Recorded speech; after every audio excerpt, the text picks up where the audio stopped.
அஸ்ஸலாமு அலைக்கும் வரஹ்மத்துல்லாஹி வபரகாத்துஹு. தினமும் ஒரு துஆ. ஒவ்வொரு நாளும் 1000 நன்மைகள் கிடைக்க அல்லது 1000 தவறுகள் அழிக்கப்பட இதை ஓத வேண்டும்.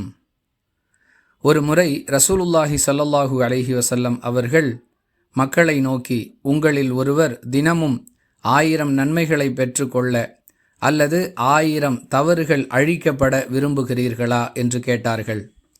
அதற்கு மக்கள் ஆம் என்று கூறினார்கள். உடனே ரசூலுல்லாஹி ஸல்லல்லாஹு அலைஹி வஸல்லம் அவர்கள், யார் தினமும் 100 முறை சுப்ஹானல்லாஹ் என்று கூறுகிறாரோ அவருக்கு 1000 நன்மைகள் எழுதப்படும் அல்லது அவருடைய தவறுகளிலிருந்து 1000 தவறுகள் அழிக்கப்படும் என்று கூறினார்கள். முஸ்லிம் எனும் நூலில் இடம்பெறக்கூடிய 5230வது ஹதீஸிலிருந்து இதை நாம் அறிந்து கொள்கிறோம். 100 முறை சுப்ஹானல்லாஹ் என்று ஓதுவதன் மூலமாக 1000 நன்மைகளை பெற்றுக்கொள்ளலாம் அல்லது 1000 தவறுகள் மன்னிக்கப்படும். எளிமையான முயற்சியில் கிடைக்கக்கூடிய இந்த உயர்ந்த பயனை நாம் அனைவரும் அடைந்து கொள்வோம்.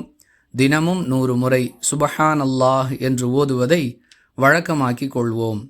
வாஹிரு தஅவானா அனில் ஹம்துலில்லாஹி ரப்பில் ஆலமீன். அஸ்ஸலாமு அலைக்கும் வரஹ்மத்துல்லாஹி வபரகாத்துஹு.